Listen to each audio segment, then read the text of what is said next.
Hi guys, welcome to my channel preparation with GB. तो शुरू करते हैं आज का करंट अफेयर्स। तो गाइस, आज का पहला question, International Human Rights Day कब मनाया जाता है? तो International Human Rights Day, options A 10 दिसंबर, बी 11 दिसंबर, सी 9 दिसंबर, डी 12 दिसंबर। तो इसका आंसर है ऑप्शन ए 10 दिसंबर। तो इस 10 दिसंबर को इंटरनेशनल ह्यूमन राइट्स डे मनाया जाते हैं, मतलब आज। तो इसे कब से मनाते ना गाइस, जब वर्ल्ड वॉर हुआ था ना, तो बहुत सारे इनोसेंट लोगों को भी जान गई थी। तो इसीलिए यूनाइटेड नेशन ने universal declaration of human rights adopt किया। कब? तो 1948 10 दिसंबर को अडॉप्ट किया। तो उस समय से 10 दिसंबर को हर साल इंटरनेशनल ह्यूमन राइट्स डे मनाते हैं। ठीक है। तो गाइस, इस बार का थीम क्या है? तो इस बार का थीम है recover better, stand up for human rights. ठीक है, recover better, stand up for human rights इस बार का थीम है। नेक्स्ट, टाइम्स पत्रिका के पर्सन ऑफ द ईयर 2022 के रूप में किसे चुना गया है? तो इस टाइम्स मैगजीन ने पर्सन ऑफ द ईयर किसे चुना है? तो options A Greta Thunberg, B Joe Biden, C Vladimir Zelensky, D Elon Musk. तो इसका आंसर है ऑप्शन सी व्लादिमीर जेलेंस्की। तो ये जेलेंस्की इस बार का पर्सन ऑफ द ईयर बने टाइम्स मैगजीन के। ठीक है। तो ऐसे क्यों बने ना, अभी जो चल रहा था यूक्रेन और रसिया के बीच में जो युद्ध चल रहा है ना, उस समय जो व्लादिमीर जेलेंस्की एक प्रोमिनेंट लीडर की तरह पूरे दुनिया में उभरे, तो इसीलिए उनको टाइम्स पत्रिका ने पर्सन ऑफ द ईयर के रूप में चुना है। नेक्स्ट, पेरू की प्रथम महिला राष्ट्रपति के रूप में किसने शपथ ली है? तो इस प्रथम महिला राष्ट्रपति बनी है पेरू की। तो options A Liz Truss, B Dina वोर्टुअल, C Ada Rivas, D Ana जरा।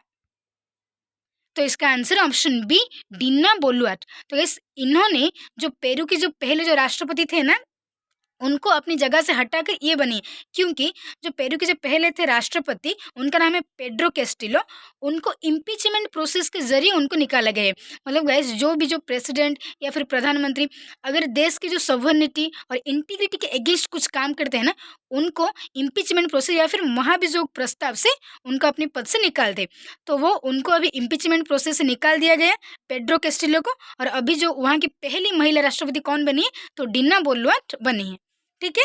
नेक्स्ट, दिसंबर 2022 में आयोजित गुजरात विधानसभा चुनाव में निम्न में से किस पार्टी ने जीत हासिल की है?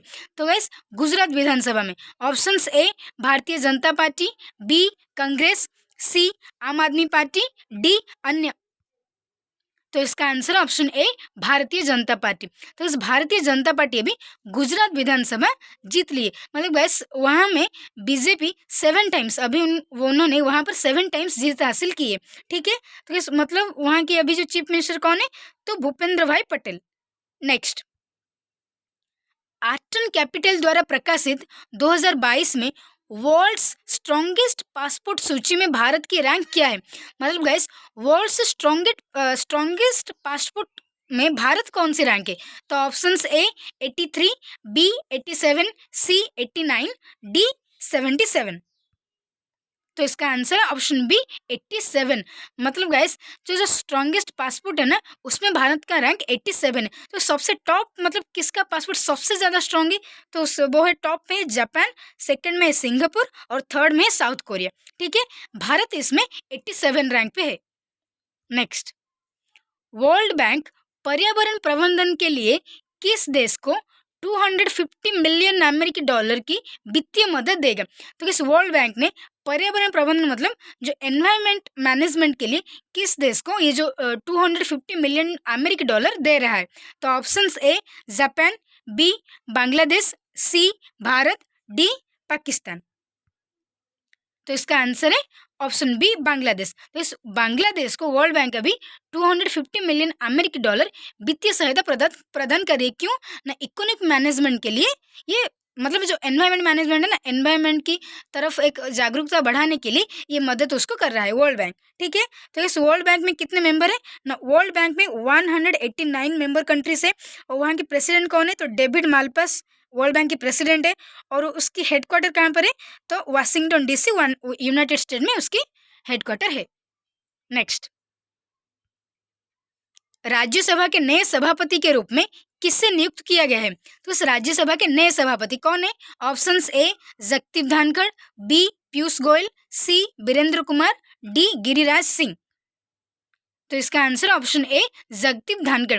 मतलब भाई जो राज्यसभा के सभापति बनने के लिए कोई प्रस्ताव पारित करने की जरूरत नहीं है। जो भी भारत की जो उपराष्ट्रपति मतलब वाइस प्रेसिडेंट जो भी बनेंगे वो ऑटोमेटिक राज्यसभा के सभापति बन जाइए। ठीक है, तो वो अभी राज्यसभा के सभापति के रूप में अपनी पद संभाल रहे हैं। ठीक है, तो उनका नाम है जगदीप धनखड़।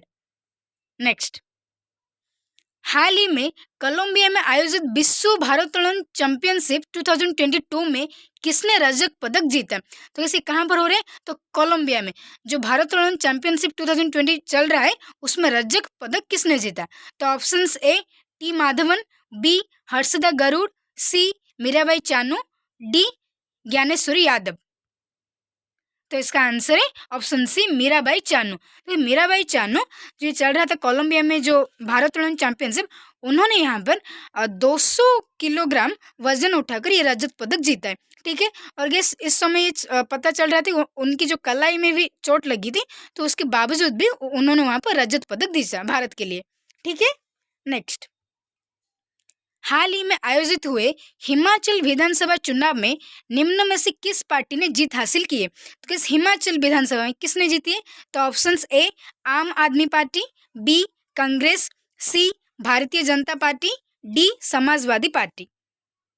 तो इसका आंसर ऑप्शन बी कांग्रेस। तो गैस अभी हिमाचल प्रदेश में जो विधानसभा चुनाव चल रहा था कांग्रेस ने बाजी मार ली। ठीक है, तो गैस कांग्रेस ने यहाँ पर 40 सीट्स जीती है और जो भाजपा है जो बीजेपी वहाँ पर 25 सीट्स जीती है।